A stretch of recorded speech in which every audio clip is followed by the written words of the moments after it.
everyone. Welcome to another episode of the Fourtress of, a podcast about movies and TV shows and video games and lots of pop culture nerd things. My name is Oscar. I'll be one of your hosts today, and with me, per usual, are two of your three other hosts, Brian and Alex. What's up, guys? What is up? What is up? Hello. Hi. It's me. It's your boy. How you guys doing? We here. I'm doing good. I'm doing okay. I'm not doing good. I'm doing okay. Life is life. Yeah, you know. we're all life doing. Life yeah, is life. We all struggle on the boot of capitalism, but we're here. That should be our slogan. Yeah, the Fortress of they really talk about capitalism. They talk about capitalism a lot on that podcast about nerd shit. Y'all didn't know that's what this podcast is about? Capitalism's the nerdiest thing you could talk about. We're all stark libertarians. Anywho, yeah, doing well. Nice. Good. Listeners, Devin should be here hopefully in a matter of time. But we can't wait for his bitch ass, so we're gonna go on without him. With our first segment of the week. News talk. All right. So, first news story. That pause got me. First news story. We got another trailer, the new official trailer for Morbius, the Jared Leto Marvel vampire movie. Is that Marvel?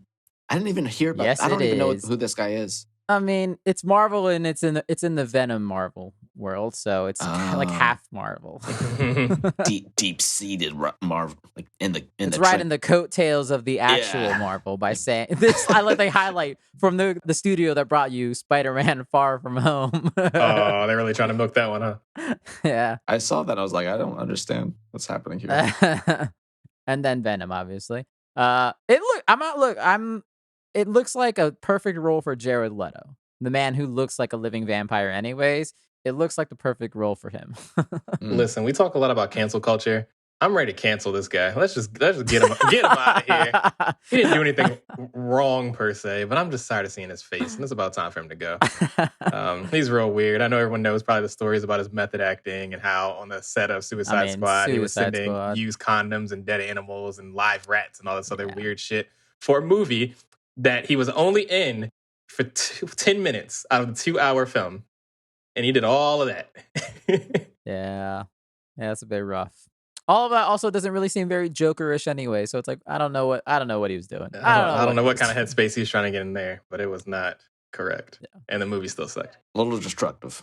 But I'm excited for this. It looks interesting. Yeah. I mean, it's Sony trying to do their own universe now, except with the villains, because Morbius is a villainish. He's fought with Blade every now and then, which blah blah blah is in the MCU now. But so I don't know how much crossover they will have, but it's something. They're gonna make another anti-hero. It looks like they're just gonna make a bunch of anti-heroes because they only have one hero, and that's Spider-Man, and they got nothing to do with him right now. Man. So yeah, I like villain stories. I think it's interesting. So I'll probably see it. I still want them all to be the same kind of anti-hero story, though. Sure, you know that's fair. My hopes are mediocre at best. Oof. We'll see. Because it comes out, does it come out in January or February? I don't even remember. I didn't see when it came out. One of those early months where they usually dump the trash. So it's like, oh no, don't say that. It should have came out in October. It should have came out on Halloween. That's Come on, true. You're fucked up. You're right. This one, it looks more interesting than the last one. So we'll see. Boom. We'll see. Because Venom was bad.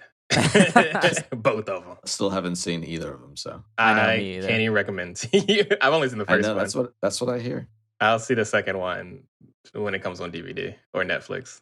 Next up, Sony had a little state of play last week or a couple days ago. Mostly third-party stuff, so nothing that's exciting me that much. But they did have some DLC that was free coming for Bugsnax. Let's go! A game I still haven't played. I feel like they have a state of play like every other week. Like, what? Why the fuck? They do. They really shouldn't, because they're not that great all the time. I'm so tired of some of them are just kind of whatever. Yeah, I don't get it. Like maybe once a couple months, few months. I don't know. It just seems like it's been a lot. So right. We're gonna continue with Bugsnax, but also a new challenger has entered the room. Hi, Devin. A new challenger approaches. Challenger. So yeah, we're just talking about Bugsnax and the Sony stuff, and they're coming out with cool free DLC, which looks fun. More Bugsnax. It's cool. Ooh. Has anyone actually played Bugsnax free yet? DLC would do a lot to stem I the have rage. finally played Bugsnax, but I was gonna save it for a different free for all later in the week. Oops. But I have played Bugsnax and I've beaten Bugsnax. Oh damn! Already? I'm still gonna talk we about just talked about that shit. It's I have never not that heard long about of a this. game. Never heard of a Bug Snacks? Yo, you gotta get on them. The Bug song Snacks. is a bop. I love it's the a theme weird song. fucking Bug game. Snacks. No spoilers, but man, that game takes a turn. It takes a I turn. did hear that. Yeah, it gets a little in the feels. And then the other thing that they showed, which I'm actually excited about, was Little Devil Inside. It's like a little indie game, but it looks super interesting. They've shown something of it before, but it was like a really brief, vague trailer. Mm-hmm. And they showed a lot more in this. I'm really interested in this game. It looks cool. You're like a dude with a sword, and you like venture out, and you like encounter monsters that are taking over this weird world and shit. But it's all this like nice, like little like childish, like almost Pixar-y look to it though. So it's a too weirdly not even like Pixar, more like a Tim Burton movie almost. What is that? This weird like claymation very look. steampunky is like the kind of vibe that they're trying to give off. Yeah, absolutely. It looks interesting. Yeah. So we'll see how that game. What the fuck? Why is it coming out? Oh, it was originally going to come out for the Wii U. What the fuck? Oh, wow, that was a long time ago. They missed the mark. Yeah, so that was basically Sony's state of play. So moving on, Daniel Day Kim, who most people would know from Lost, he is going to play Fire Lord Ozai in Netflix's Avatar: The Last Airbender live action series. That's cool. He seems fitting. Yeah, cool. Yeah, I'm sure he can be a menacing, angry hate dude. that. Love Lost. I don't hate it. I'm not mad at it. I thought it was like pretty cool. I'm excited for the series, even though I'm sad that the original creators are not involved anymore due to creative differences, which makes it seem like they're gonna do something not great to this Netflix show. But I'm still gonna watch it. Obviously. Yeah, I have mixed feelings about it. I really truly hope it's going to be good, but my expectations are incredibly low for anything that Netflix puts out because it's always, they're throwing darts at the board blindfolded every single time they make anything. I'm so worried about their budget. Right, exactly. Some things are good though. You just gotta don't have like the highest of expectations. There's some great gems out there. Yeah, their TV shows can be amazing, but I mean, look at The Witcher, which we're going to talk about.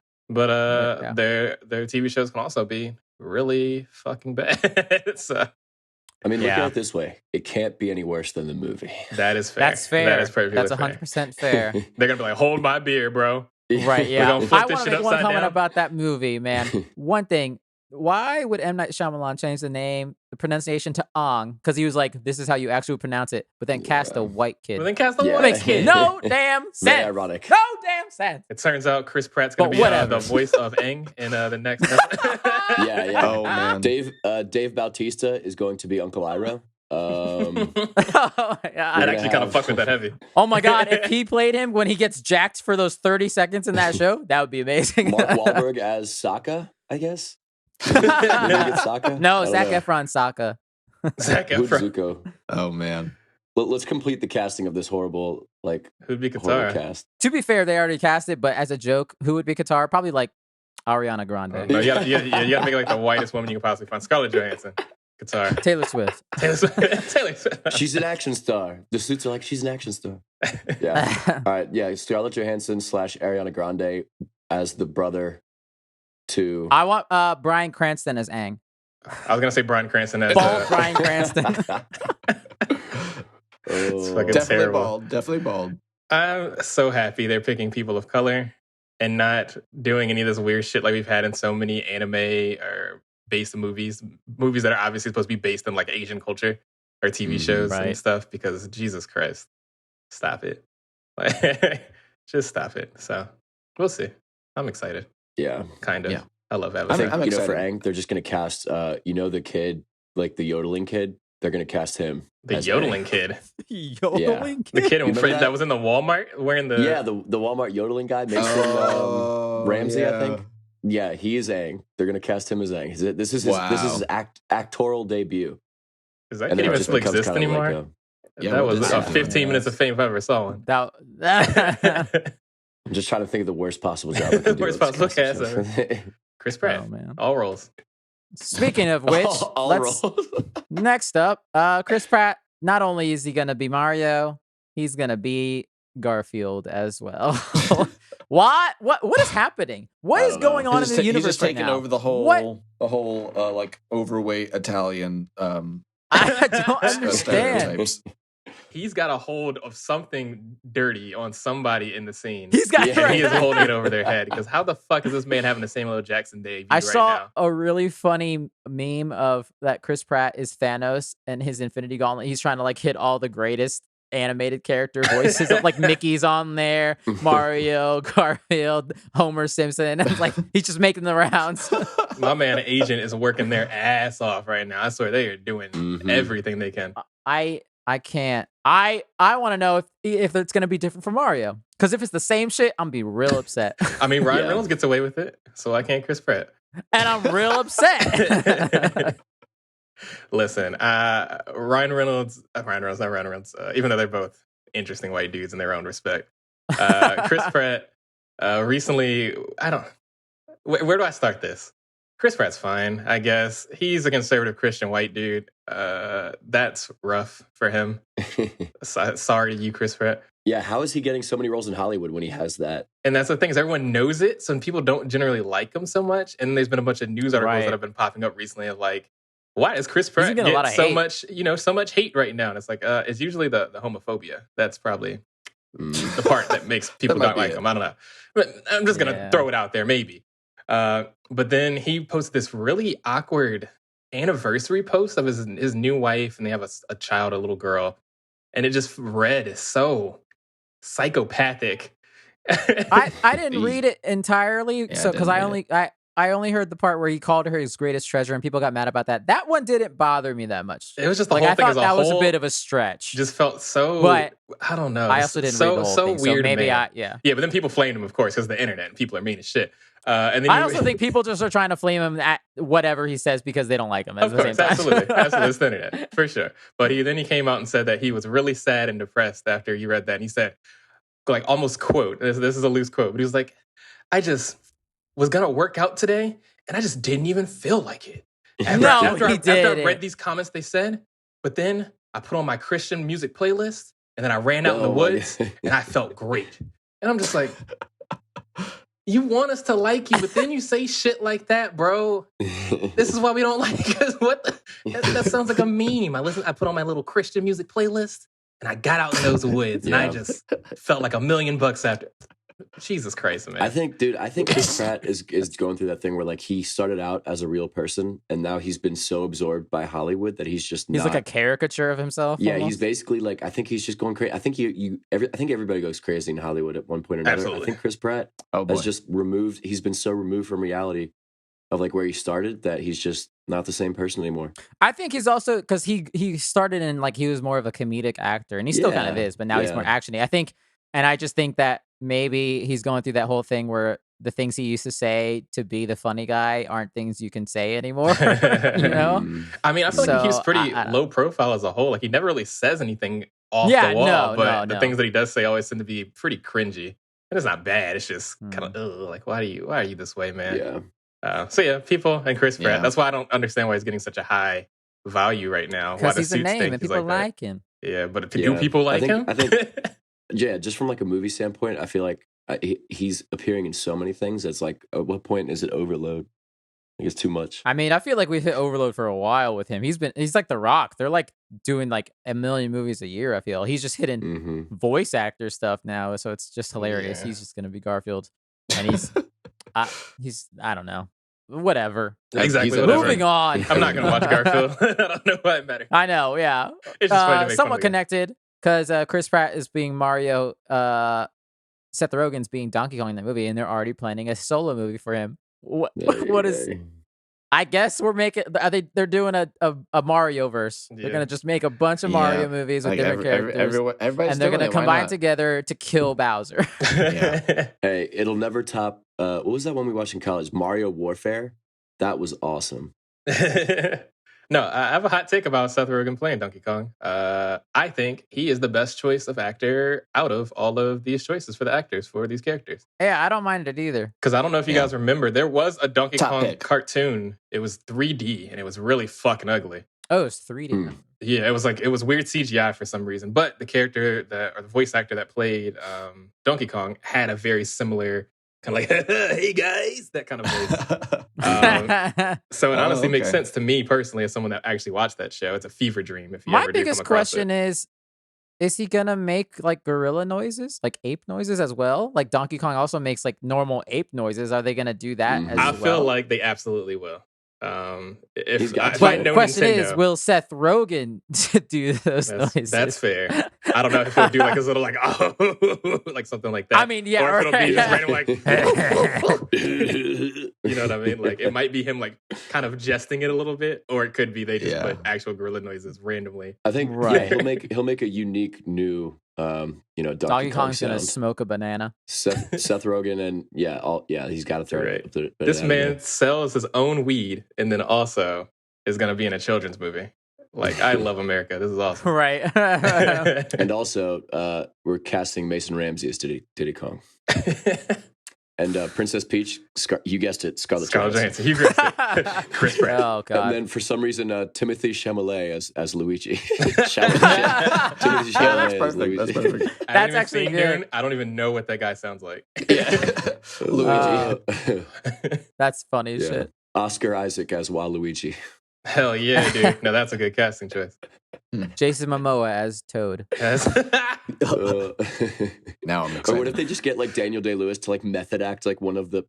That would be. Oh hilarious. my god! You get like Daniel Day-Lewis to like method act. He like comes out of retirement like to do Mario. Like and just go hard into it. Like they don't even CGI him. They just throw him in there. He's just in the world. Like Daniel Day-Lewis is just live action in an animated movie. Okay. And no one talks about it. It's never discussed. It's just he's there. Oh my god, that's so funny. That's so. That would be awesome. That's amazing. I want our movie now. Right, I don't want their movie anymore. Mr. Nintendo, Miyamoto, call us if you're listening. Give us a call. I know you are. He's like, I had to method act for Wario the whole time, so I was like jumping into like brick, like I was like jumping into like things to try to get the coins. I was being a disgusting man carrying around giant coins and like I don't know, kidnapping Peach or whatever the fuck Wario actually does. You just see Walu or I was gonna say Waluigi. You see a Daniel Day-Lewis walking down the street going, "Wow!" Yeah. He just only speaks in Wario for like months. He did it for 9 months. I don't know. His wife divorced them. It's crazy. It's like, has Daniel Day-Lewis gone too far this time? All right. Next up, real quick. Christopher Columbus, the director, not the genocider. Like, damn, that bro that 1492 sailed the ocean. He wants to direct The Cursed Child, the Harry Potter Broadway play, and he wants to cast the 3 OG actors in it. And I think that's the smartest thing in the world. I don't know if he's the smartest guy to do it, but I thought about it on another hand. He might be okay because he directed the first 2 Harry Potter movies, and The Cursed Child is very much a child-centric play. Yeah, he's dope. It's mostly about their children, so it makes sense. I like it. I think it's gonna be solid. I'm in for it. And like honestly, doesn't that book read like a script anyway? So why don't they just make it a movie and just as soon as that came out, I was like, their money is handed to you right there. They already have it for you. Just do it when the actors are their age, and then you're golden. Like this is how you get the nostalgia for Harry Potter back. Yeah, it's a literal gold mine. That's just printing money, basically. Yeah. The play itself is fine. It's pretty. I liked it seeing it. It's definitely better seeing it more visually. It's definitely more of a visual, which is why I'd be interested. I don't know how it'll go as a movie because some of the magic of being in a theater is kind of gone there. Yeah, and also it kind of reads a bit like a fanfic in a way. But it's. I mean, if you're gonna do it, just do it. Get a little steamy, get a little hairy. Not that kind of fanfic. Whoa, not that kind of fanfic, you perv. Which you always wanted to see, Ron and Hermione. Wait a second. Is Christopher Columbus doing a movie about this, or is he directing it? He wants to make it a movie. Oh no, I didn't actually look past the headline. I thought he was doing it on Broadway. I'm a little no. He wants to make this a movie and get the actors back. Alex thought he was like, it's my turn. I want to do it. Let me get it. He just wants to direct. That sounds exciting. We just keep making the same play. I was about to say, that play is already directed. You don't make changes anymore. It's done. Oh, okay. That makes sense. No, it's my turn. That's funny. But yeah, like easy money grab. And it'd be fun to see those actors come back. Easy they're going to do something with them at some point. But do they have to wait like okay, so should they wait like another 10 years and then do it? Because like when is the Cursed Child set? Daniel Radcliffe already looks like shit, so They're probably the right age now, but they still do very much look the same. It's just the fact that they look exactly the same as they did then, so that'd be a weird thing. It looks like them, Yeah, but because tired. like they could try that. You know that goofy CGI they tried at the very end of the right. The train I scene don't of want that to be the whole movie. Dude, do that. Dude, just do that for the whole movie. And we're all just going to be uncomfortable the whole time. We're all just going to be very uncomfortable seeing like Ginny's like 18-year-old self hair? trying to play like a mid-30s person. No, I'm fine with them. Just put them in some business clothes. That assumes they're adult, right? I mean, it's a magical world. Who cares? He's wearing a tie. He's an adult. Like, okay. Yeah. Got you. Right. All right. Next up, we're going back to trailers. We got a main trailer for The Witcher Season 2, which I am very excited about. Devin, I feel like you're also on the same boat. Which I'm happy because you were very skeptical before Season 1 came out. And I told you I was. It's going to be good. It's going to be good. I still haven't seen it. It still looks pretty stupid, but it's good. I didn't get To be fair, I think like me and Devin, I think are probably the biggest Witcher fans. We both have read the books. I read them after Devin, and now, but Devin's definitely the biggest Witcher fan. He's played them all and shit. Yeah, I think I will say that the books are still better, but like the show did a pretty good job. The thing that I don't like the most is that Geralt doesn't have 2 swords. Like that's the whole thing, and he doesn't have cat eyes. He just has yellow like contact lenses, and the Nilfgaardian's armor was kind of weird in the first one, but it looks like they kind of fixed that for Season 2. But other than that. It was very deep as hell about shit I don't know anything about. I love it. Me and Devin need to do a Witcher episode later because we would talk about it too much. I would just say one thing is that in the book he rarely has 2 swords anyways. That's true. That's true. He mostly has 1 sword. Yeah, but his main loadout is 2. I get right. It's the same thing when people were mad that Henry Cavill got casted and he didn't have a beard. That's because in the books he doesn't have a beard. Right. He hates having a beard in the books. It looks better, but he doesn't. It's not that he shouldn't have to. Well, I don't know.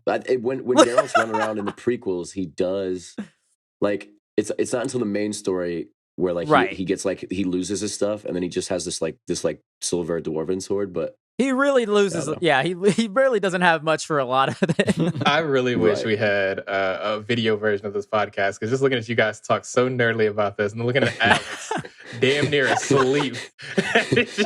I'm just like I still just remember that the trailer from the first season and it just like looked like just not that interesting. You should watch it. Also, I will say it looks like they got a bigger budget for Season 2, which is good for them. The creatures look a little better. Yeah, the dragon was kind of goofy in the first one, but it was cool. Like the way they structured it. I'm excited because this season they're finally tackling one of my favorite short stories from the first book that they didn't do in the first season. With it's a very much a Beauty and the Beast story. I don't want to spoil it. Oh yeah, Devin knows what I'm talking about. That is my favorite story from that book. So I'm excited that they're getting around to it because I know, Yeah, that'll be really good. But, I mean, there's also so much played potential. by the dude from Game of Thrones, the redheaded man. What's his name? Oh my god, he is gonna be a Nevelin is this character in the book. I'm glad to see him finally getting some work. Everyone else has been getting a ton of work, so it's good to see him get into some stuff too. Yeah. Wait, I'm excited. It looks good. What was his character name in Game of Thrones? I can't remember. The life redheaded man. I repressed all those memories. Yes, he had a name. Absolutely. I know. I just can't remember. I'm blanking. The listeners are screaming at us like they know exactly. I know, right? They're like, it's this, dumbass. No one cares about Game of Thrones anymore, bro. Those last you call yourself garbage. I read the books and I can't remember. So that comes out in December, and I'm very excited. You guys should watch it. I would say if you are going to watch Season 1, Brian, I know you already do this automatically, but watch it with subtitles because some of their accents and some of the names, you might not realize their names until you read it. I had to play the games with subtitles for sure. Oh yeah, I do everything with subtitles because my brain can't process anything. But yeah, I'll probably watch Season 1 like right before Season 2 comes out. Finally, you should. And great. Tormund Giantsbane. I would have never remembered that. Name? Yeah, that's not what I thought it was. That's not it. That's not it. Actually, as I said it, I was like, I wanted to have this like satisfaction, like, oh yeah, it's definitely. And then I said it, I was like, no, there's no satisfaction there whatsoever. I still think that's not right. Wait, the guy that was into Brienne of Tarth, right? Yeah. Yeah, no, it's Tormund. It's Tormund. Oh, Tormund. That makes sense. Okay. I thought you said Corman too. Oh, Tormund. Oh, okay, Tormund. Yeah, yes, that makes I remember sense. that now. That sounds Giant way Giant, better now. Oh, Okay. now we remember. I was like, who the fuck is Corman? Tormund, exactly right. I mean, guys, yeah, as soon as I said it, I had so much confidence in it. Like, I definitely did not have the same thing that I just said I did. All right, last trailer. The Book of Boba Fett. It's here. Sick. It looks like Mandalorian season 2.5, but I'm still pretty excited for it. As a Star Wars toy collector, I'm very excited to get this Boba Fett when it comes out because he looks badass as shit. He also looks like because I like when he put the armor on in the in Mando, it kind of looks like they're like, hey man, do you want to come be in Mando? You think he lost weight? You've been doing a lot of voice acting for us, and he looked a little tubby in that Boba Fett armor. Now he looks like he's been hitting that gym. He looks like he trimmed down a bit. He looked like me when I put on the Boba Fett armor, honestly.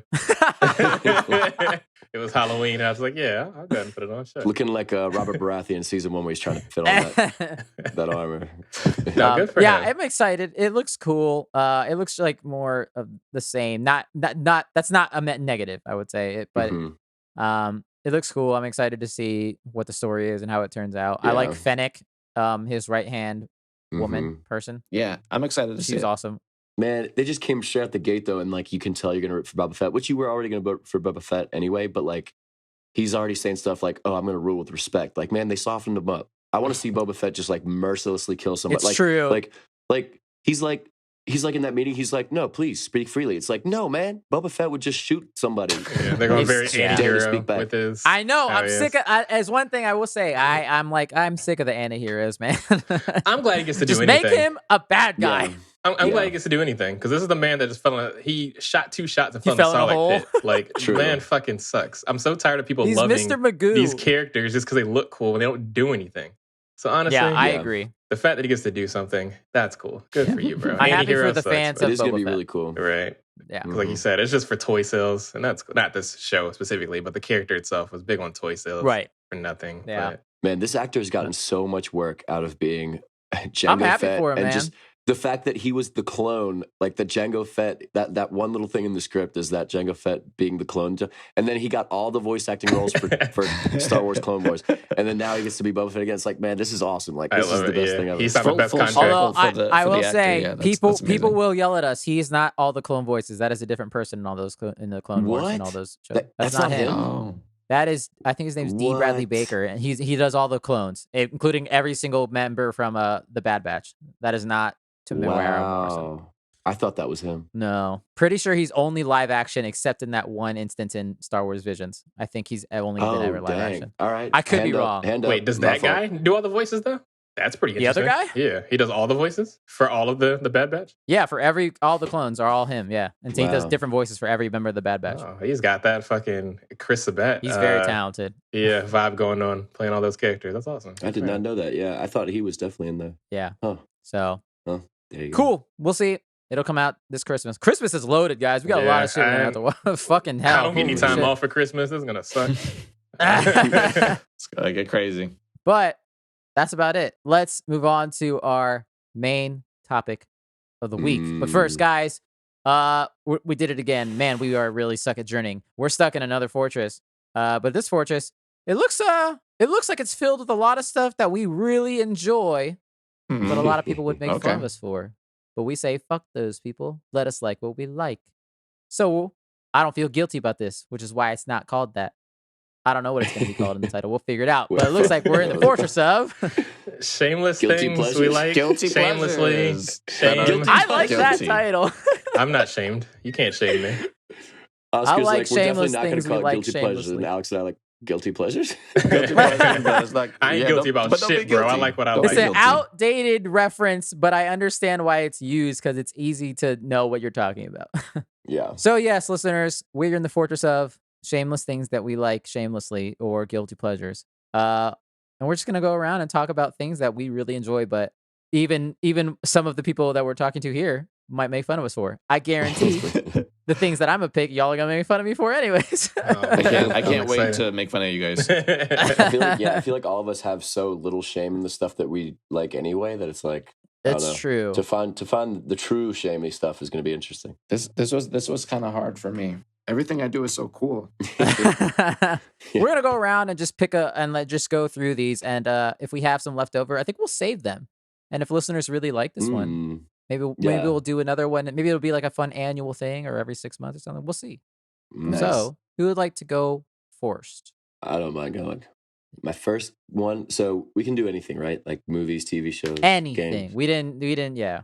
But see, I thought about games, and I was like, if I'm still playing it, like if I come back to it regularly, I'm not going to be ashamed of it because Rocket League. Rocket League is not. Rocket League is not a guilty Devin's pleasure, man. Rocket League is just a fantastic game. It's the reason we have video games, you know? I don't see about it. I don't know. Yeah. When you say the word guilty pleasure or shameless things that I'm not ashamed of, or whatever the fuck. I guess it depends on what that means to you, for sure. It's true. Yeah. The first movie that I think of that I love is Ella Enchanted. I love that movie. That is so actually wholesome. a good movie.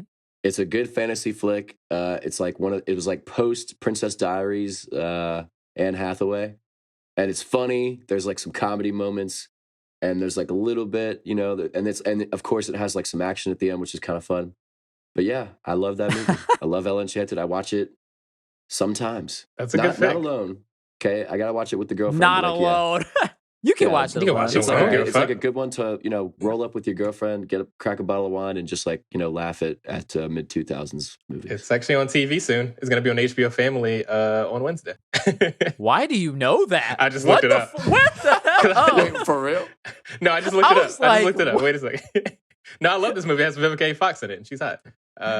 No, I thought it was a great movie. She is in that, isn't but she? I had to She's look a it real up. pain in the ass in that movie. Yeah, I was trying to remember. I was like, I know this movie, but what was it about? Because I mix it up with another movie all the time. Enchanted? Probably just normal Enchanted. I don't know. But yeah, no. As much as I don't like Anne Hathaway, I do like this movie. And now I'm going to put it on my list to watch it again. It's a solid movie, and like they sing a Queen song in it at one point that's really fun. Yeah, no, and, okay, so it's weird because like they definitely like pseudo make it a musical. Like they sing two songs, but then they only sing those two songs. So like you kind of think that they'll do more with that, but then they don't. But it's okay because it kind of fits where it does, and they wouldn't. Yeah, it wouldn't have really worked anywhere else. I don't think I realized that it was based on a book when it first came out. I had no idea. I'm pretty sure it's based. I think the book had a more serious vibe, but I feel like it probably did, but I don't know for sure. Yeah. Yeah, I don't know. I think I did read the first few pages, and I was like, "This isn't as good as the movie." When I was young. That's a solid one. That's a solid. I like that one. I like that one. I never seen it, but I heard it was good.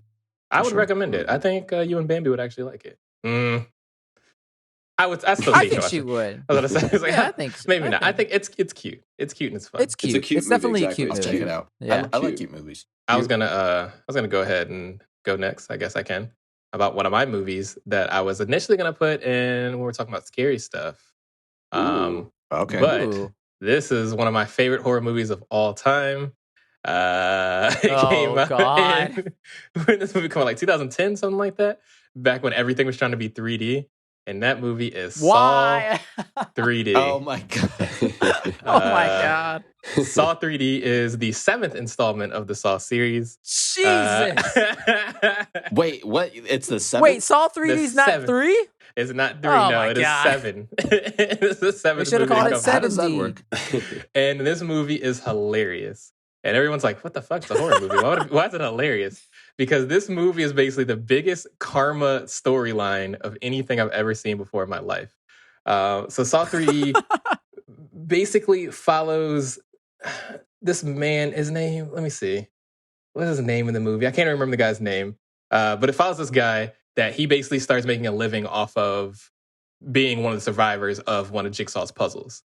So he wrote a book, had like a memoir, and he started getting famous, get on Oprah, like all that kind of stuff, when people go through traumatic things and then write shit about it. So he's making all this money, became really famous from it. The hooker of this movie is he did not actually go through the Jigsaw trials. He is a big stinking liar. And Jigsaw being whoever the fuck Jigsaw is in this movie, because, it changes every single movie because movie and franchise makes no goddamn sense. They were like, we ain't gonna allow that, bro. Let's see what happens when you actually go through the Jigsaw trials. The funny thing about it is it's not like the normal Saw trials where it's like you either get through it or you die. Instead, it is either you get through it or I'm going to kill one of your family and friends. Oh my gosh.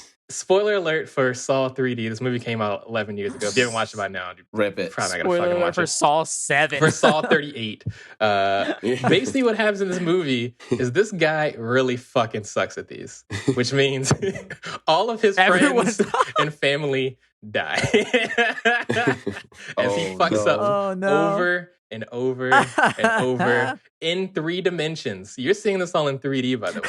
I forgot to Tell me, did you see this movie in theaters in 3D? I did see this movie in theaters in 3D with the fucking glasses. I sure did. And 3D movies make me sick.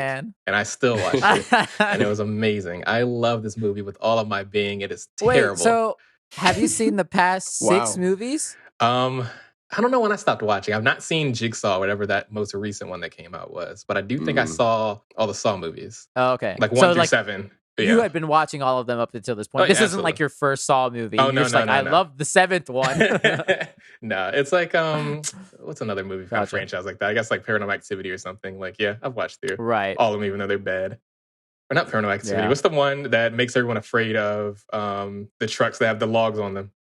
Final Destination. Final Destination. Yes. Yeah. Oh, that's a great movie. That's a great series. Yeah. But no, I love this movie. It's also, unfortunately, one of the last times, the final like film appearance of Chester Bennington before he ended up passing away from Lincoln Park. He was actually in this movie.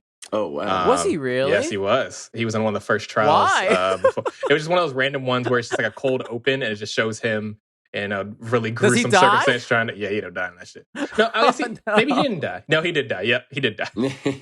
I feel like if it's a cold open, they always die. Yeah, he got up like with like 1 second left and just couldn't reach the key fast enough and ended up dying anyway. Of course. No, like, I'm just, you say this stuff, Brian, and it makes me very happy that 3D just kind of died as a trend. Like, I think they're kind of trying to really bring it back. Like, it started around like 2010. That's when it's like, 3D's here. And then it kind of died for a while. And then I feel like it came back like mid 2010s, like maybe 2015, 16, 17 maybe. And like they were like, oh yeah, there's a 3D version at every theater.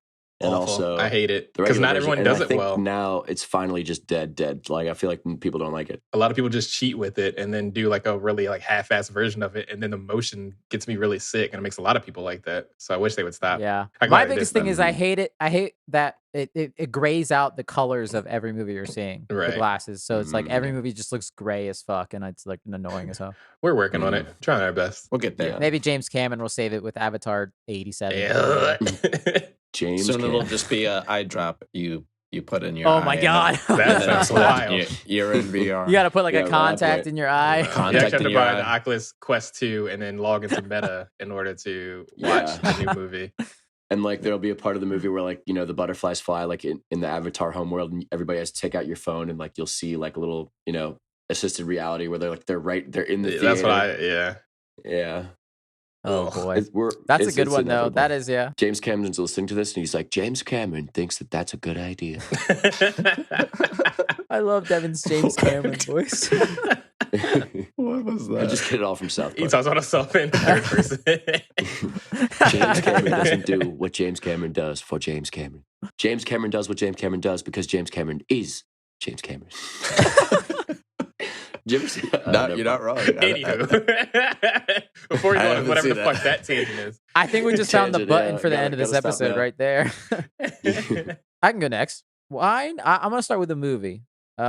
Mine is Van Helsing, the Hugh Jackman Van Helsing movie. I like that movie. Fucking love this movie. This is the most forgettable fucking movie I've ever seen before in my life. I remember nothing about that movie. I love this movie, man. Oh my god, it's so much fun. It's such a low budget, like completely under the radar movie, and it's just so much fun. Hugh Jackman's charming. Also, Kate Beckinsale's in it, and I love Kate Beckinsale. She's amazing. It was like at a time period where she was doing like Underworld and shit, so it's nothing but vampire shit for her. She was so hot in Underworld. I'll say here first, dude. Yeah, and he has like a fully automatic crossbow in this movie. It's amazing. It's amazing. Spoilers: at one point, he dips the crossbow into holy water and kills a vampire with it. And it's the coolest shit in the world. I mean, yeah, that's pretty cool. It's a great movie, and it's so much fun. It has like a bunch of like horror. Like not history, but like a mythology horror creatures like Dracula, Frankenstein's monster, Igor, Dr. Jekyll, and Mr. Hyde. It's like all thrown in there, and it's just like this big campy fun adventure. Very campy, yeah. Fucking homeboy Faramir from Lord of the Rings is his buddy in it. He's great. It's God, just he a lot plays of fun. like a monk. Yeah. Right. Yeah. I forgot about that actually. Oh my gosh. It's just a really fun movie. There's werewolves in it as well, obviously, and it's just a whole lot of fun. But also, everything. I know a lot of people didn't like it in Japan, and I don't care. I love this movie. I'll watch it any day of the week. The main thing that I remember from that movie is like the weird vampire sex scene where they're like flying back upside down with like his two wives, you know, Dracula and his two wives, and they're like flying upside down, and they're like, I don't know, it was kind of weird. I'll have to watch that. That's what I think of, because I recall really not liking it when it came out. Wow. It's just a fun old time. Yeah. Very low stakes, and like there's not that much like, oh no, what's gonna happen? You know they're gonna be fine. But like there's some good like dramatic moments in that movie actually. And by the end of it's like, it's a solid movie. It's a solid movie. Dude, don't they kill like Kate Beckinsale and her whole family? Like they're like all vampire hunters and then they all die? I'm pretty sure they do. And it then, starts like, out pretty tragic, yeah. And like in the end he looks up and like they're all in the clouds. It's like that's fucking tragic. Like Dracula killed the one. Oh man, that movie was very 2004. Now that I'm looking it up, I'm like, yep, that makes a lot of sense. Yeah, that it came out in 2004. It had a video game that wasn't half bad. It was a pretty good. I had that video game, man. Both you guys played the video game. What the fuck? Wow, that's crazy. There's an element in that game where your hat can fall off, and you have to go find it and pick it up because you'll get like a bonus if you end every level with the hat on your head. That's where I was like, this is kind of losing me. Like, why are they obsessed with this damn hat? That's hilarious. It was very Indiana Jones. It was great. I forgot about that moment. That is pretty funny. Love it. One of my guilty pleasures that I've been teased about before is how much it doesn't happen often, but occasionally I'll get hooked on like a really like cute looking like RPG like phone game on my iPhone. God. you do love some cute animal characters. You and me are probably the biggest culprits of that. Yeah, so sometimes they sucker me in. If I look hard enough for like the cool like video game RPG kind of things like dungeon crawler with cuteness. Yeah, I'm sold. Yeah. You got me. I think I downloaded that one that you played, Alex, like Heart. What was it? Heart something. The number one, if I recommend anything, would be Braveheart. I don't know if you played that one, Devin. Braveheart, that's it. Braveheart is amazing. Oh, man. Yeah, highly recommend Braveheart. There's Shoot, I played two. I don't know how many versions they have. I played the first two games. The first one was pretty cool. It was like point and click, but like point and drag. Two games. There's multiple. Yeah, it's a whole series. I didn't know that. Yeah, Braveheart and then Braveheart Legacy was like more of a dungeon crawler. But there's all these stats and special moves, but it's just like pointing and stuff. You said Braveheart? Braveheart, yeah. Not the movie with what's his face in it. Not the Mel Gibson movie. Yeah, phone game. I'm trying to look it up to see if I can find it. It was fun. Oh man, I forgot about all those games you played. Do you have it on your phone right now? I don't think so. I'm gonna check. He had deleted. He got too addicted. I forgot. Every time I'd come into we went to the dorm and Alex would just be playing a different fucking phone RPG. That's hilarious. I love that. I remember stealing Alex's phone to play Jetpack Joyride. Battleheart. I remember. It's not even Braveheart. It's called Battleheart. Battleheart. Okay, let's go back. Battleheart. All right, Battleheart. I didn't read it. I was like, I know you're not over here playing Mel Gibson games. What the fuck? That shit came out. It came out like on a Nokia or some shit. No. Your audio is just like somebody screaming racism at you, like right? Oh god. Yeah, that makes way more sense now that the official Mel Gibson video game. Oh no.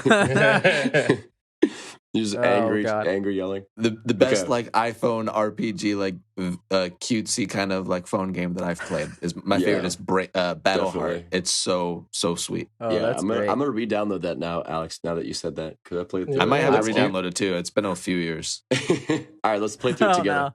No. Right. Okay, boys. Oh, that's good. Are we ready for my next pick? I'm nervous. It's gonna drop a bomb. My next pick, and this might get. Who knows? We'll see. What category are we picking from, first of all? Are you picking a movie, TV? Movie? Okay. This is a movie that will make me laugh, like, maybe nonstop. My face hurts after I watch this movie, okay? And I've been ridiculed for laughing at this movie, okay? I've been maligned. I've been not maligned. I've been, just ridiculed. I already said the right word. All right, over here using SAT words. Calm down. All right. Yeah. So I watched this movie the other week with my brother-in-law, and then my sister and my girlfriend both just looked at each other throughout the movie, just like just disgusted with us because of how much we laughed at this dumb movie. It is Team America World Police. It is so funny. Like, they shit on everyone, and like the puppet humor. Wow. Like, anytime that they like, it's not just the puppet humor that makes it funny. Like, it's a lot also like funny real humor too. But like anytime that they need to, they just throw in the puppet humor, and it just kills me. Like there's one scene where like Gary, the main character, is just throwing up, like projectile throwing up, but then like it starts like spitting, like it just, no living thing could throw up this way. Like, it's clearly a hose, you know? And at the end, he falls in the puddle of it, and it's like a puddle. It's like 20 yards wide, right? Like, and like, it's just little things like that just make me love this movie so much. Yeah. But yeah, I know that it's, you know, maybe not aged well, most of it, but it might be problematic now. I don't remember. It's very racist. Very, it has very funny moments, but it has very funny moments. Very racist. The way you just said that is so plainly. It is very racist. Yes. Let's be upfront. That is true. I hate this movie. I hate it when it came out. I fucking hate this movie. It is peak 12-year-old white boy humor if I've ever seen it. It is Call of Duty Xbox Live playing white kid humor, and I can't fucking stand it. And I hated that time period that movie came out, and everyone just quoted it or sent me fucking videos. Because I was on YouTube. It was like was that when YouTube came out at that point? It was like when YouTube had to like first like come out. And that movie fucking sucks. God, I hate that movie. And it makes sense that you bring it up. But at the same time, I'm so mad that it was brought up, because it's just bringing back just a flow, just a water hose of Brian's memories. got a lot of resentment towards this movie. You are right. Because it wasn't made by the people that made South Park, right? Yep. Yeah. Correct. Yeah. And like the funniest part is like, well, not one of the many funny parts that I love about it is like Matt Damon. So like the Film Actors Guild is a big part of it, and like Matt Damon was going to be like the big voice of reason, and then they made his puppet, and they're like, they're like good friends with Matt Damon, and they're like, Matt, we're sorry, but this puppet looks so stupid. Like, we're just going to make you the idiot. So the whole movie, all the Matt Damon puppet says is, Matt Damon. Like, everywhere he goes. I just love Apparently it. It's on Netflix right now. I didn't know that. It's pretty well received. Like, it got high. I think people like enjoyed it when it came out. Cult I never watched it until years later. Yeah, it's kind of a cult classic right now, but also a cult classic racist movie. Yeah. People like cult classics, and people like racism. Yeah. Well, I mean, at the end of the day, because it makes fun.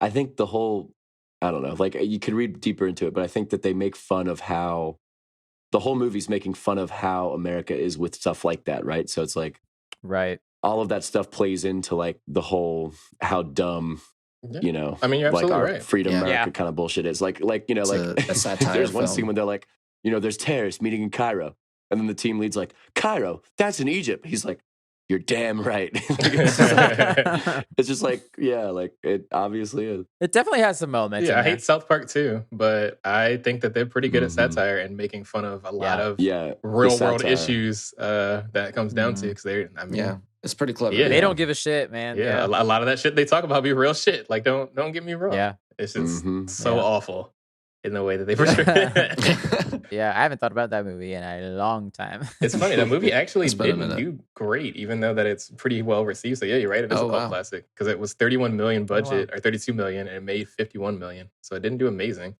Was I the person that goes after? Yeah, let's fucking go. For this one, I'm going to pick we know it's not Team America. Jesus Christ, no, never on this earth would it be that movie. I'm mad that I remember that it exists now. I'm upset that I know that movie is somewhere. I'm sorry, Brad. I'm sorry. I'm sorry. I stuck something deep. But also, I do think this video game, which I'm picking a video game for this one, is relevant in a lot of ways, because this person has kind of found their way back into the limelight, and they are, once again, someone's agent, just working fucking hard right now. This game came out in 1995 for the Sega Genesis and the SNES. And that game is a fighting game named Shaq Fu. Oh my Lordy God. Lord. Have you guys heard of Shaq Fu? No. Yeah, I heard it's really fucking terrible. Shaq Fu is dope. Don't even get me wrong. Shaq Fu is amazing. This is a Shaquille O'Neal video game in 1995 when he had his first surge of fame before he became the guy that makes pizza at Papa John's. Right. Because that's a thing. Yeah, this game was a fighting game that came out, and honestly, you said people say it's horrible, but actually it was pretty decently received. Like it got pretty good marks when it came down to it. But basically, the story is that Shaquille O'Neal walks into a dojo while heading to a charity basketball game in Tokyo, Japan. And then he meets a martial arts master, and then they send him into another dimension. Where he must rescue a young boy from an evil mummy. Sounds like every NES game. Honestly, that would have been a pretty good movie. I probably would have watched that movie. It came out. That sounds like amazing. It feels very Mortal Kombat-ish, which they definitely got all of this from Mortal Kombat. That came out. They were like, "What if we made Mortal Kombat, but then put this big ass black dude in it?" I mean, he had a cameo in the Rush Hour 3 movie, right? As like a dojo kind of guy. Like Shaq can do whatever he wants, man. He could literally he could start a gaming company tomorrow and make like the next Halo. Like he's got big Snoop Dogg energy, and that he just be doing random shit. He's just like today. I feel like I want to just decide that I like dubstep, and now I'm going to go to every dubstep concert, and I'm going to start performing dubstep. I think he does, like, right? You're right, and it's like, what the fuck? Yeah, what you do? So like, weird. He'll go up on the stage and like turn some tables and stuff with the DJ because he's Shaq. Right, because he's Shaq. He can do Shaq can show up in any You're room. not going to say no. I would love to see that. Like, Shaq can show up in any room. He could show up in my room right now, and it's not going to be weird. He's going to be like, "Hey, man, I'm here. Like, I saw your car parked outside." Like, seriously, do whatever he wants. I love Shaq Fu because it was actually a really fast-paced game, and that it's pretty hard. Like the story mode the difficulty curve is ridiculous.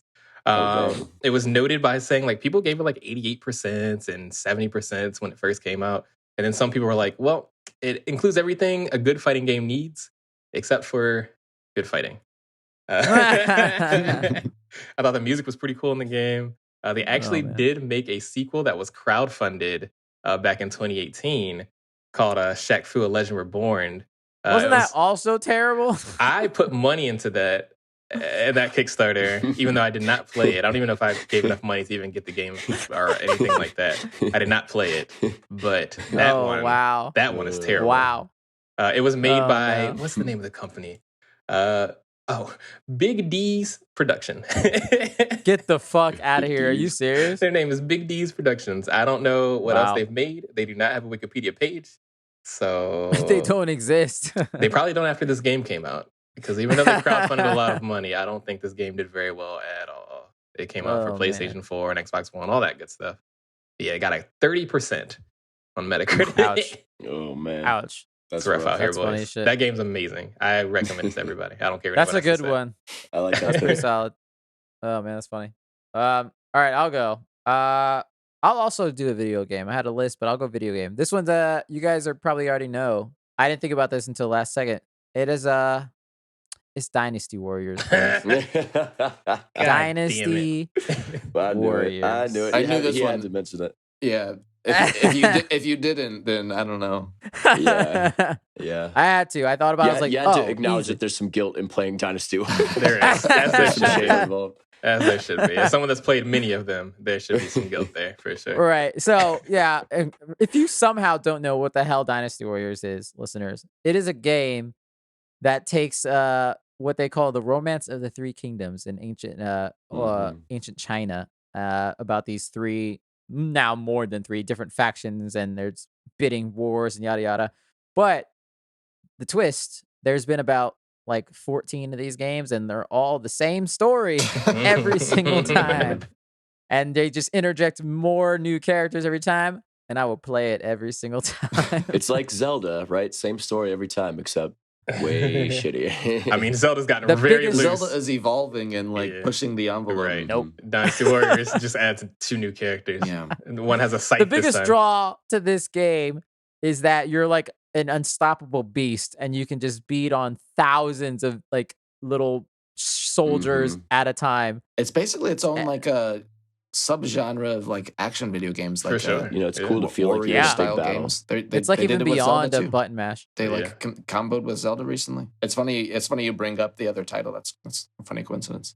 I guess that makes sense. I've loved this game since Dynasty Warriors 3. My neighbor, I went to a sleepover as a kid, and we played Dynasty Warriors 3. And for the first time, I had never played it. I was like, this is magic. I don't know what this is, but this is magic. And then from then on, I think I got all of them up until like maybe 8.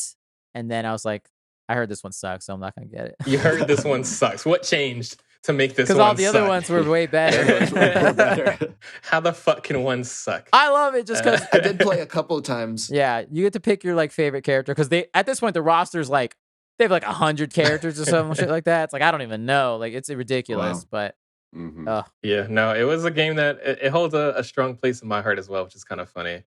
This game is huge main character energy if I've ever seen it. You're one guy, you're killing thousands of people. Like, come on, bro. And they try to have like some kind of historical accuracy randomly in this game. And that's really weird because like Homeboy didn't do all this. Man's 5'2". Literally 1 versus 1,000. And there's that one guy every second. Giant ass braid, like the giant ass feather, whatever. Lubu. It's Lubu. It's Lubu, man. Yeah, man, his hair is crazy. But yeah, Lubu. It's hilarious. But yeah, me and my cousin, we used to spend a lot of summers together because we were close in age. So we became very close. We both like video games. And, it's hard to find multiplayer video games that you can both play cooperatively. And this was just one of those games that just happened to be out during that kind of time period. So I played like 2 through 8 or something stupid like that with him. And that's kind of how we, the nostalgia there is because this is how we played video games back then. And even though this game sucks and it was the same game, it brought people together. So I'll give it that. So I appreciate this game for that. It does have some of the best couch co-op I've ever played. It does have really good multiplayer. I played multiplayer a couple of times back in the day. Love it. It's just so much fun, just getting all the combos and everything. Shout out to my boy Zhou Yu, my favorite character. He's the best. I don't remember a single character in that game. I'm sure I played. Are there any women in that game? If there's any women, I played. There's a lot. I've played the women characters. I know more characters than I probably should. You're definitely the biggest Dynasty Warriors fan, without a doubt. But like they are all based off of like some real like warlords, right? Like I think Cao something like that. Interesting. Not Lubu, but I don't know. There's some that are actually based on like real people, but whether or not they all lived at the same time, who knows? Yeah, they said although reference to factual people, it's known for changing the traditional ways of how some of the historical characters were depicted. Of course, because you don't kill thousands of people by yourself. No one does that. Yeah, that's pretty cool. Yeah, that's a good I love pick. it. Everyone should play it. God, this is 94 characters, 96 characters. Jesus Christ! We're gonna get 100, baby. Oh my God. I love it. I kind of want to play that game now too. Now that I'm thinking about it. First one came out in 97. Dang. Battleheart, now Dynasty Warriors. All right, Alex, what's next? Yeah, Battleheart's much better. I don't know what you're talking about. You're full of shit. Okay. So this one, I literally just thought about this earlier, but I don't feel guilty about this one at all. But it is something that I was made fun of for liking before. And that game is Ni no Kuni, specifically Wrath of the White Witch. People love that shit now. It's just funny. Funny enough, I immediately thought of that game when you brought up Battleheart. Oh, really? It's fake Pokemon. It's a cutesy RPG. Are you kidding me? That's this true. Would make a great.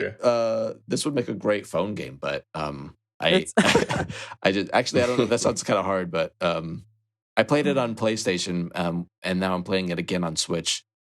I haven't played the second one, but so I'll just speak about this one. It's you kind of play as this like little kid. He's like super annoying, albeit like he's like transported into this magical fantasy world. He's on an adventure to like find and or resurrect his mom who has recently passed away in the real world, and he's traveling along in this magical world, and he gets all these wizardly powers, but and he meets like a whole bunch of characters that can enter your party. So it's a lot of like classic like JRPG elements in there, but just the visuals is super super stunning, and the story it gets there. It's basically Pokemon. You capture little creatures and you. The gameplay is pretty much Pokemon, which is awesome. Awesome. I don't even know how guilty. I wasn't hearing a lot of reasons to be guilty. Yeah, I don't know if you should feel guilty so much about this game. People love this game. I think you should. Because I was living with him when he was playing it, and all I heard every time was Ni no Kuni for like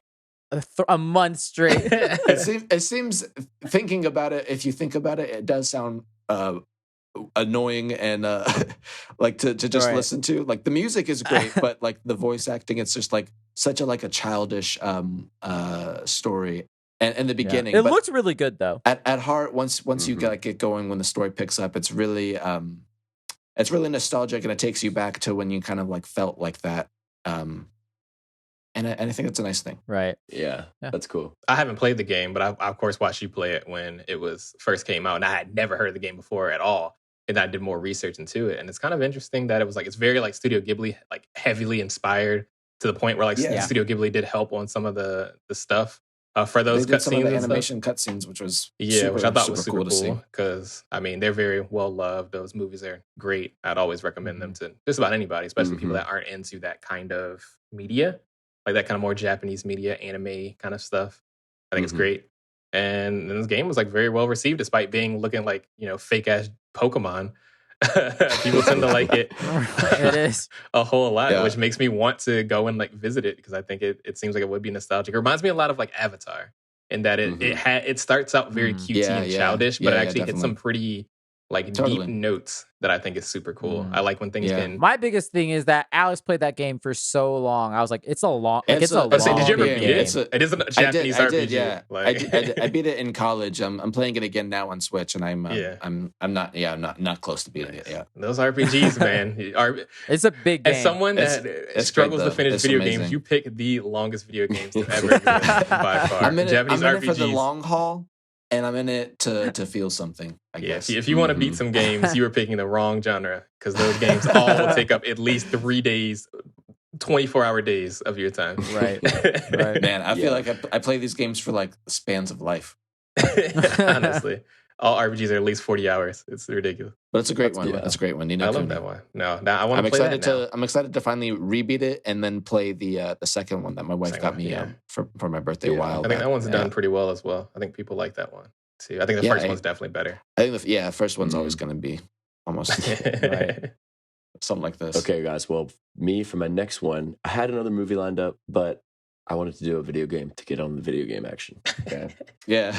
And it's other than like, I feel like I get a little bit of guilt anytime I put anything in by EA. Like, when you play FIFA, it's like, EA, So other than that, just any game from EA, feeling a little guilty. The thing that makes me feel guilty is the amount of time that I spent on my house in Skyrim. Your house. That is not what I thought he was going to go with. I spent so many hours. Like when they got that DLC where you could like build your own house, man, that is the only reason I was playing that game for a long time. And then so many times I would like reorganize my stuff. So I'd put all my swords in like one drawer and I'd be like, put all my bows in another drawer and like all the gems, somewhere else, and like, sit there organizing shit as I'm sitting in my room, which is a mess in real life. I was going to say, about to. Yeah, and I'm like, and you're like, you know what? I actually don't like all the swords over here. I'm going to be over here. And you're over encumbered by like 100,000 pounds. And you're just walking around your house with like every single item you've ever picked up. Dragging your feet. And you're like, I'm going to sort this here. And I'm going to put this here. And I'm going to put this here. And like, ooh, look good on that mannequin. Like this armor that I took off this guard. Like, oh, that'll be really cool. And like, you got to kill a guard from each town so you can get like, the cool armor from each town. So, yeah, oh my God. It became a bit of an obsession. It's like, maybe I should actually leave this house and go kill something. It's like, nah, I'm just going to sort my stuff even more. So that's my guilty pleasure was organizing my house in Skyrim. Devin discovered what chores the video game is. It's a very popular genre. A lot of survival games do that kind of shit. And I think it's hilarious because it is very much based on the dopamine drip of, I accomplished something. Did you accomplish anything? It's pixels on the screen. You didn't accomplish shit. Your life sucks right now. You're going to cry. Literally cleaning a room in a video game when you're not cleaning a room in real life that you're playing. Devin, I feel like you would love this game that I saw. This was probably like a year ago or so. I can't remember what it's called, but basically all you do is you repair people's homes and you like clean up their shit and you paint the walls. Flipper. And, like, House yes, Flipper. thank you. That's what it was. It's a video game. I feel like you would love that game. I was going to say, you probably like Valheim. Not to get so off track, but Valheim's a good game about like Vikings and stuff like that, but survival game. And you build a house and get resources and things like that. But the big thing is basically, getting the resources and then building a fortress. And sometimes it's just fun to just make your shit look cute. Like, I'll say it. Yeah. It's fine. Like, yeah, it's cool killing the monsters and fighting dragons and slaying whatever the fuck. But sometimes it's really cool that I made a giant fortress that looks dope. I mean, we made a fortress that looked like a dick, and it was awesome. Love those kind of games. I don't know. That dopamine drip is so obvious, but it just feels so good. There's something about it. It's very Minecraft, I feel. Yeah. Exactly. Yeah. That's what I'm gonna say. That's why I'm glad Minecraft looks like. That's why I'm glad I could never get into these like the animation style of Minecraft because I'm like I know I'd be a fiend for it. You spend but, like, hours in it. I'm just I don't like the blockiness of it. So another game that has a similar thing is actually Zelda Breath of the Wild. There's a house in there you can deck out. I spent a lot of time and money. Like you can like spruce up the yard and cut down the tree and there's something about it, man. For your weapons when the swords are in the right spot, it hits right. Ooh. I don't know. I don't know why. You kind of need it to like. I don't want to lose this one. I need to keep it somewhere safe. And then you end up losing your coolest stuff. It's like shit. Where'd I put that? And you can't find it. Right. And also, there's also like a cooking thing in that game that makes me like super happy every time I cook something that's like really amazing. It's like I love it. Yeah, perfect. No, Skyrim. The amount of time I put in Skyrim as a whole is embarrassing. So I don't like to talk about it, but yeah, I can feel that for sure. No, that's excellent. That's great. Oh man, it's my turn. I'm going to talk about a TV show, even though I love talking about video games because, I just love video games. I'm going to talk about a TV show. I unfortunately love reality TV, and I shouldn't. It better be what I think it is. It's everyone. It's probably what you think it is, and everyone. Everyone kind of, I think, has the same issue where they're pretty because it's fun to see people fucking suck. I don't know what it is about it. I don't know what's the psychology behind human nature of just watching people be a wreck. That is so amazing. But I love this show called Jersey Shore. Yeah. Jersey Shore follows 8 housemates from Jersey Shore area. They're all Who doesn't know what Jersey Shore is? They all know what Jersey Shore is. Like, but it's basically a bunch of stupid fucks that want to party in the Jersey Shore area in this vacation home in Seaside Heights. And boy, do they party. Ooh, man. I don't even know how I ended up finding out about this show. I don't know if I watched it by accident. I think we had cable in college. It came out big freshman year, yeah. Because I don't think I found out about it until freshman year of college. And the episode that caught me personally was Ronnie, one of the characters. I want to call him a character because it doesn't feel real. But he's a human being with a kid and everything. Right. But he's one of the actors on the show. And it's funny because he's about my height. He's 5'6", little short king. But the man is beefed up like fucking Rambo. Dude looks like he weighs about 280 pounds of pure muscle. No neck having motherfucker. Too big. Just the biggest Guido looking dude you could ever see before in your life. Just so stereotypically Guido. And for some reason, he got into a fight with someone at the bar. And then he knocks them out because, of course, he did. And then the part that got me was after he knocked the guy out, instead of just going home or whatever the fuck you would do after you hit somebody, the man just runs around screaming, "One punch, one punch, just out of just pure masculinity. Just like the toxic masculinity that just seeps out of this man's pores as he is so excited that he knocked out a dude in one punch when the man looks like he eats creatine every meal of his day. Like, of course you knocked this man out. You gotta punch fucking God, dude. Get out of here. Right. And I was like, I love this show. This is amazing.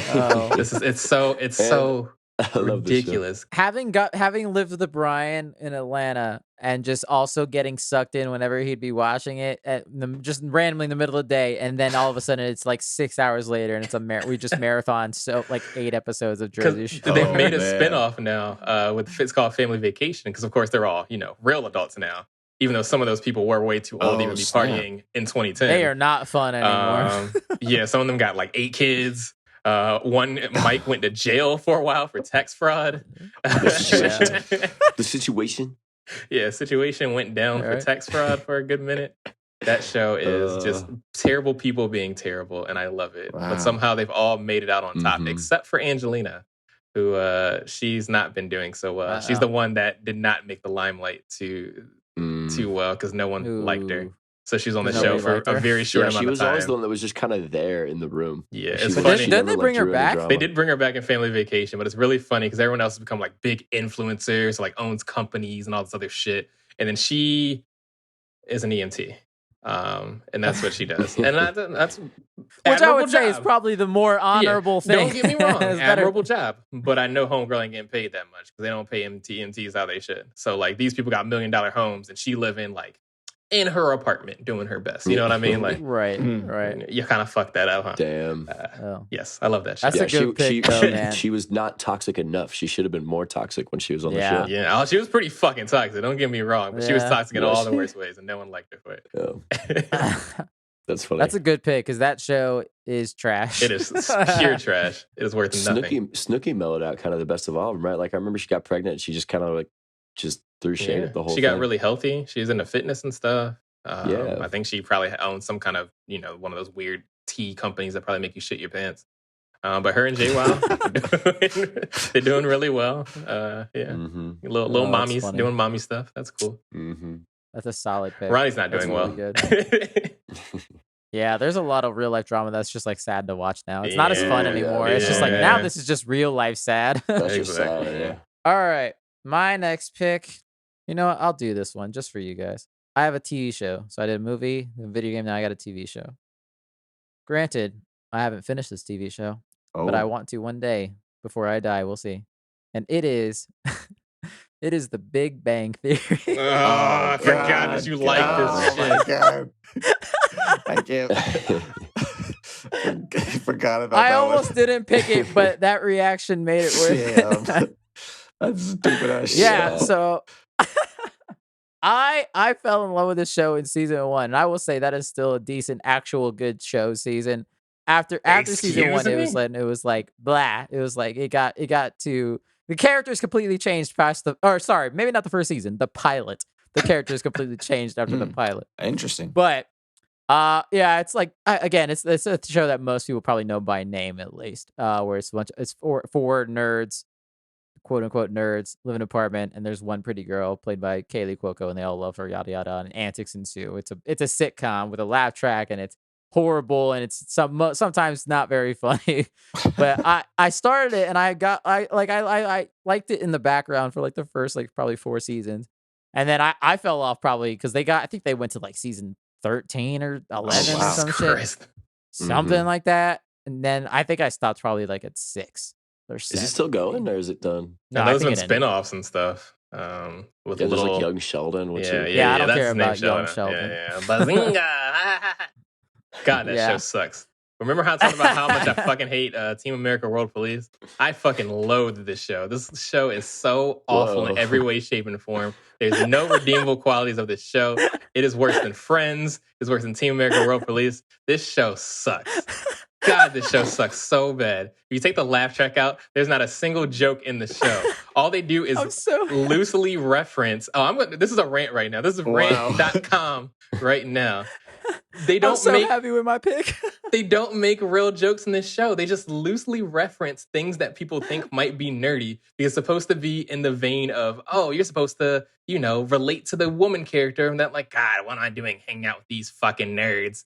So they'll just be like, ha, ha, ha, ha. My name's Sheldon. Man, I do love Battletoads. And then laugh track. And it's like, you didn't even try to make a real reference. You just said something that as a nerdy person might know. And then the nerdy people are like, ha ha, I know Battletoads. What the fuck is that, dude? What the fuck is this show? I hate it. It is a garbage pill. It doesn't belong in the world.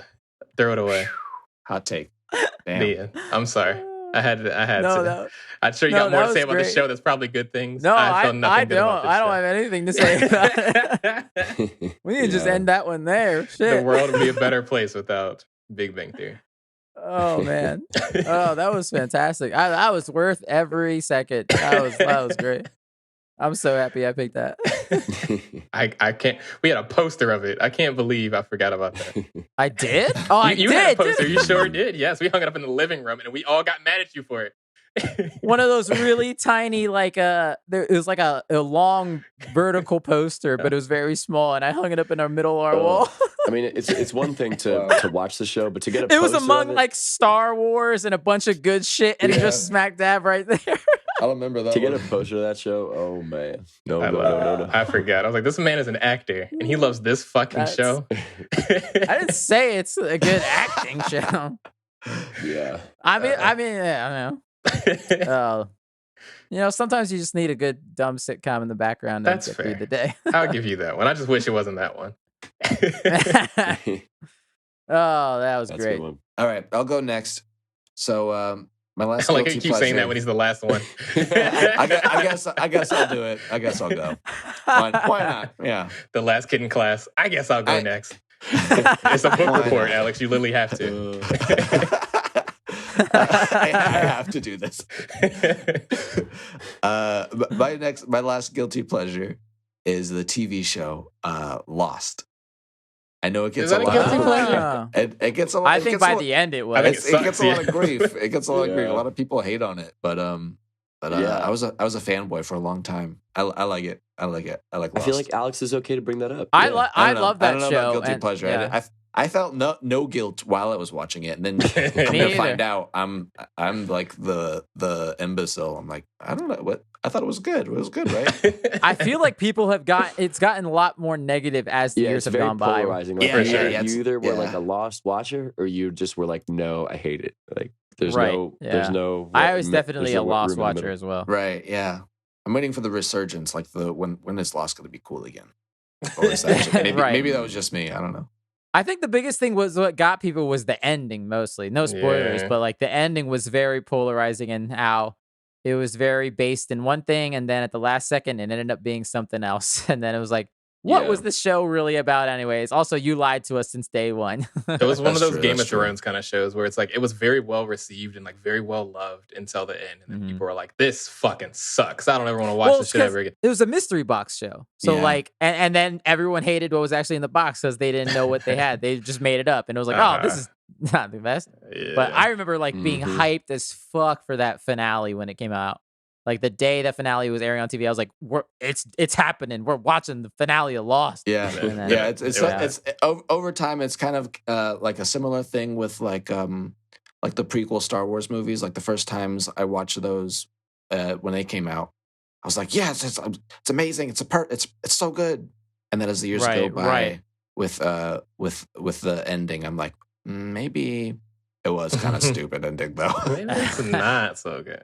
Maybe it's not so good. I don't know. It was really fun to watch. It was it really kept me going. The Mhm. mystery, all the things that were going on, and I loved all the characters too. I never finished Great. it, and it was one of those things that I wanted to go back through during the pandemic, and I just never did. You should. So I went through Heroes, and Lost was kind of like it felt the same vein. Like that was a show that everyone was super Very into much. for a while, then it just Oh, kind of yeah. disappeared. Heroes was good too for a time. Heroes sucked at the end. I watched it in the pandemic. Yeah, but yeah, I fell off eventually. I did want to revisit Lost, and maybe I will now You that you brought should. it up. But I'm really worried. I already know the ending and everything, because of course everyone spoiled it, but Right, not spoiled it. right. The show's old as hell. It was hard to avoid Yeah. even when it did come out though. Like everyone was Exactly. talking about it. I think I learned Yeah. about the spoilers even before I started watching the show. Period. That sounds about to right. be honest. So. Right. No, that's a solid pick. Yeah, I like that. All right. I think that's it. Listeners, we have a bunch of more shameless things we like shamelessly. But so if you like this little idea, let us know and maybe we'll circle back to it in a year or 6 months or whatever. Yeah. We'll see. I mean, We'll do a I part two. personally only like bad shit. So if I like it, Brian's got a bunch of them. Everything. Brian's got a long list. if I like it, it's probably bad. I mean, just Everything is a guilty pleasure. Should we move on to our final segment of the week? Let's do it. Let's do it. It's time for Free for All, title pending. Listeners, this is a segment where we can kind of do whatever we want. We can recommend something. We can talk about our day. We can go on a rant like Brian did earlier. We can do whatever we Oops. want. It's free for all. Free for all. I can go first.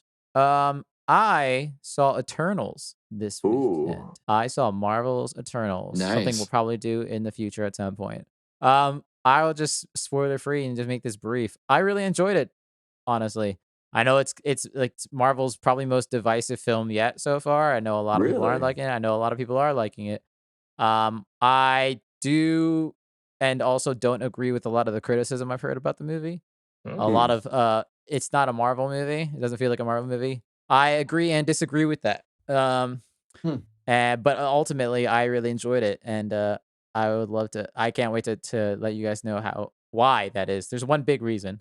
but I will not. I will not share it here. Interesting. Listeners, you'll have to stay tuned at some point in the future. But overall, I really enjoyed it. I like how Cosmic Marvel is starting to get, and I'm excited for the future of it. It's pretty cool. I like team movies too, though. Like good team ups. So nice. They got to be good team ups though. Defenders was garbage. Yeah. But yeah, that's me. Yeah. Nice. I'm interested. I can't wait to see it eventually because I do want to see how I feel. If I feel the same as everyone else, or if I'll be, because I've gotten easier on movies, even though I'm pretty critical about stuff as a whole. I've learned to just enjoy things for what they are. I think that's why I didn't funny have an enough, issue. think you might enjoy it. Yeah. Like the ninth Star Wars, it was what it was. Like it's not where I wanted the story to go, but I thought it was fun. I wasn't mad about spending money to watch it. So I'm sure I feel the same way about this. You know, Brian, I hope I can be as mature as you someday. I mean, I'm just trying to get better about it, man, because I'd be over here angry about shit I ain't got no business being angry about. Like, it's just Star Wars. It's just exactly. It's just Star Wars. And for me to even get mad about it is acknowledging that the rest of Star Wars might be good, which is not. And we already know it's not. So that's why I feel that. Yeah, it's not good. It's amazing. It's Star Wars. It's Star Wars. That's funny. Oh, I can go real quick next. So, guys, on HBO, did you know that they have all the OG Scooby-Doo episodes? Oh, yeah. Whoa. Okay, so here's what I found out, though. Oh, yeah, Cartoon Network. Yeah, but, like, here's what I figured out, though. So, like, seeing all the episodes, I think there were only, like, 2 seasons of, like, maybe 20-some episodes each. Wow. But, like, I realized, because, like, so my girlfriend and I were trying to watch something, like, a little spooky on Halloween night, and we, you know, after 40 minutes of hard negotiations and, you know, and backtracking and browsing, we ended up on Scooby-Doo, the original real democracy at its finest. Yeah, like, hard negotiations, compromising. Ended up with Scooby-Doo.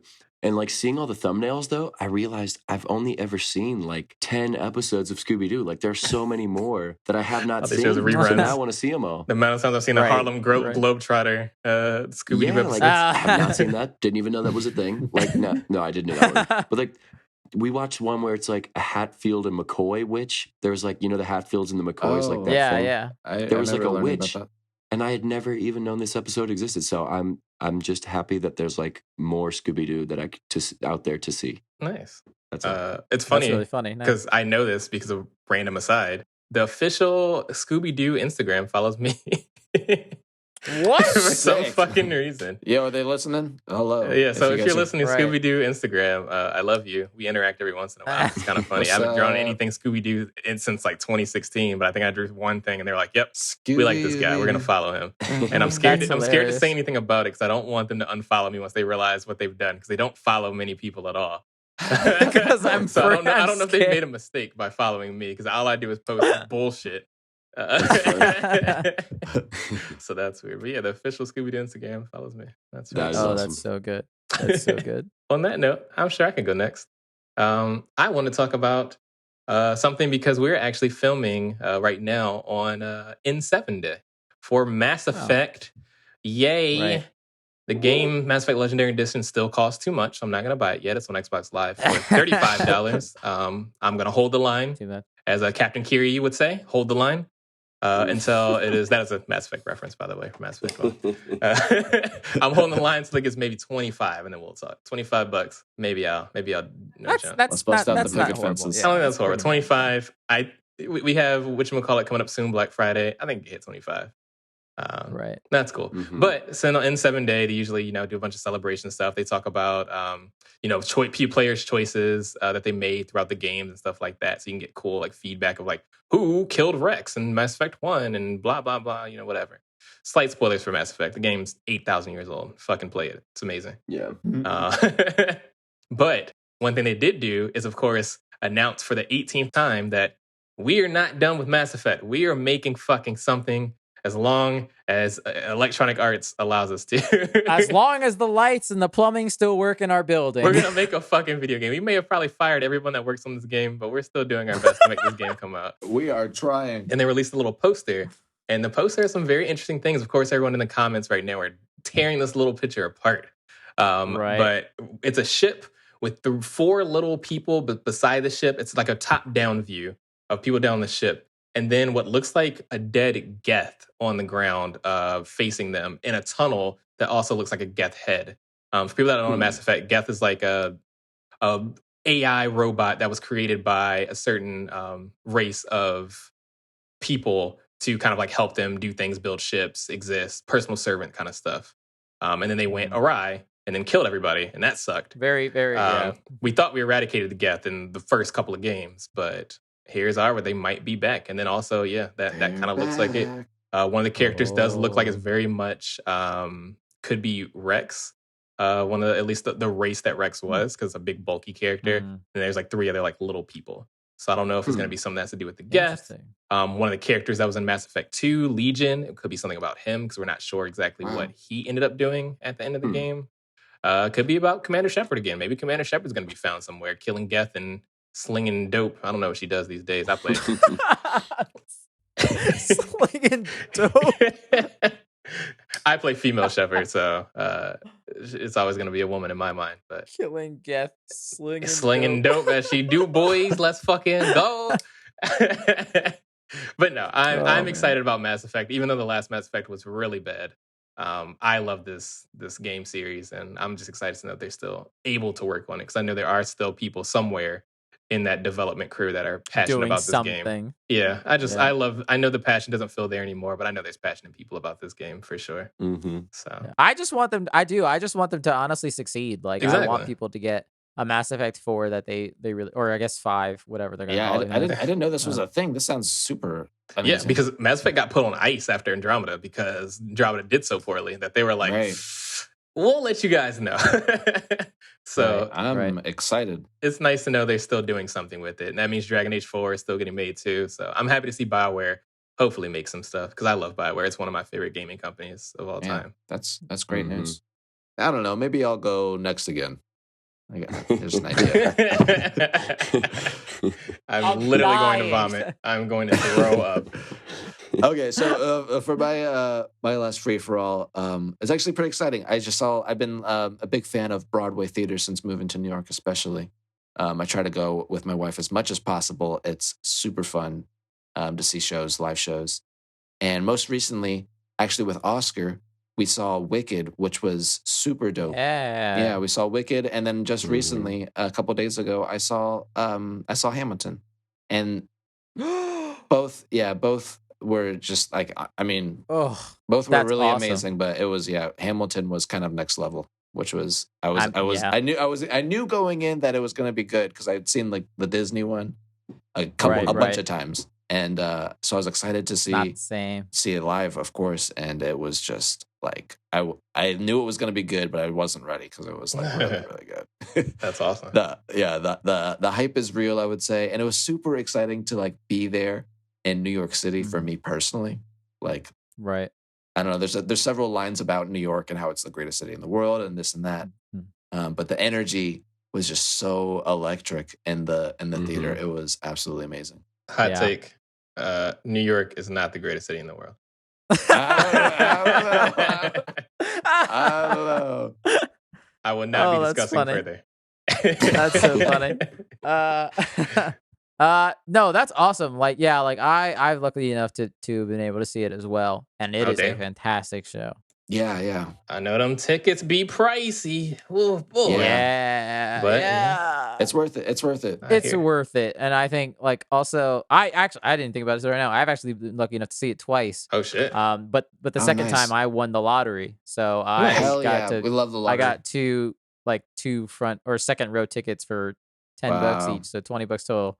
Second time around, I took my mom. So that's awesome. So she had never seen it. So I was you won the lottery twice? No, the first time I saw it with my sister in New York. And then the second time they were at the Kennedy Center in DC, and they also had a lottery there. And so I just did it. And then I woke up to a text that said, "You won." I was like, what the fuck? That's awesome. We saw a bunch of shows for the lottery. That's cool.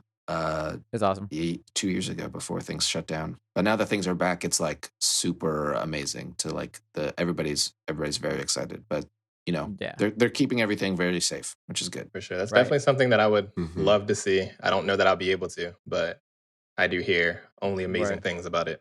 Yeah. It's true, because I think I played almost the whole. Did we listen to the whole thing, Brian, on that one time? Yeah, I think we listened. I made Brian listen to the entire fucking soundtrack. It's a great soundtrack. It really is. No. It's fantastic. It's right up my alley as someone that's not a huge Broadway person. Right. I'm not a huge musical person just in general. I do think it appeals more to people like me, which that's always awesome. Yeah.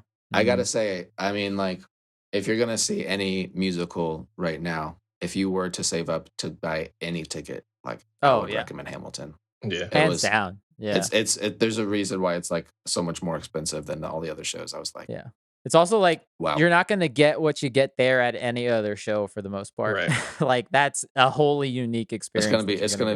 It was really cool to like, okay, right now I'm seeing like the quote unquote collectively agreed like best theatrical performance of our generation of our. That's the kind of shit decade, you keep in your life forever. Like you'll always remember it. Yeah. Yeah. It was pretty mind blowing. And just side note, just extra like amazing factor. I ended up knowing the one of the lead characters in Wicked and one of the lead characters that was performing in Hamilton. That's awesome. So it was super cool to like see them and like be able to talk to them afterwards on like a personal level. It was like so incredible. Awesome. I can't believe that I know people that are like that talented and like that's like, fucking dope, like, dude. That's amazing. Low key celebrities. I'm like, did you seriously just like did you that was you? That wasn't like a recording. Yeah. Oh, that's awesome. That's so dope. That's funny. That's cool. I think that's it. That is the show, everyone. Mm-hmm. We did it. You can email us at fortressof@gmail.com. Fourtress spelled F-O-U-R. Feel free to email us any questions or feedback or recommendations for free for all or anything we missed in our main topic that you wanted us to bring up or anything of this sort thing in there. You can also follow us on Twitter and Instagram at the Fourtress of and the YouTube channel, which I will say now we'll have another video this week. There is a second one. It will be done. Let's go. So don't worry. There'll be 2 videos. Tell your friends, tell your family, tell your grandma, tell your cat, tell everyone. Shout out from the rooftops. Go to a Broadway show, storm the stage wearing a t-shirt and holding a poster, and then run away. A t-shirt and poster, both the things we don't have. We do have masks, though. We don't have masks. You can make a poster. Pants are optional. You can write on a t-shirt. Thanks for listening, guys. If you want to check me out on Instagram, my name is Alex is an Alien. That's me. Nice. You can also follow me on Facebook at ITZ, by the way. You can also follow me on Instagram at ITZ_ by the way. And I do stream sometimes. I'm taking a little bit of a hiatus, but, we'll be back on twitch.tv/bythewayx. I mean, I deleted my Instagram. And I deleted the app, not the. Oh, he's taking a social media break. Oh, you actually deleted the app. Okay. Devin only posts memes once a month anyway, so I don't understand how he could be using the app too much. Yeah, I only post like history memes anyway, but I do miss those. I think secretly, Devin, did you feel bad that we never let you tell everybody? Did you I just like cried and just got rid of it? Nobody's ever gonna follow me anyways. Now I feel bad. Now the fans will really never know you. No. I got to a point where the memes just weren't making me laugh as much, so I'm like, all right, I need a break. Damn, bro. That's fair. Sound like depression. No. You good? You want to talk to somebody? It was depressing. The memes just aren't hitting like they used to. I'm gonna start with just taking a break, and then he'll come back here, and we still won't let him say it. So that's how it goes. One day it'll be a grand day, and he'll get it out. I've decided next bit I'm gonna say Devin's Instagram. I'll cut you off too, bitch. I don't care. He will never. No one will ever know what it is. Yeah, one of you guys just has to sneak it in there. Like, you can follow me, Alex. Scooby-Doo. You. Yeah, that'd be so funny. Oh, that's so funny. All right. Thank you, Brian, for the art. Thank you, Alex, for the music. Devin, thank you for being alive and being here with us every week. And Jackie, thank you for helping edit the podcast every week. Happy holidays, everyone. And put a coat on. It's cold out there. It's actually getting a little hot. Might want to put some shorts on. Happy holidays. Who's getting hot? Not me. I'm freezing my ass off, dude. It's cold up here. I'm fighting for my life right now. It's like 40 degrees. I'm fighting for my life. Man, all right, I we'll hate see June. you here This shit sucks. next week in another episode of The Fourtress of...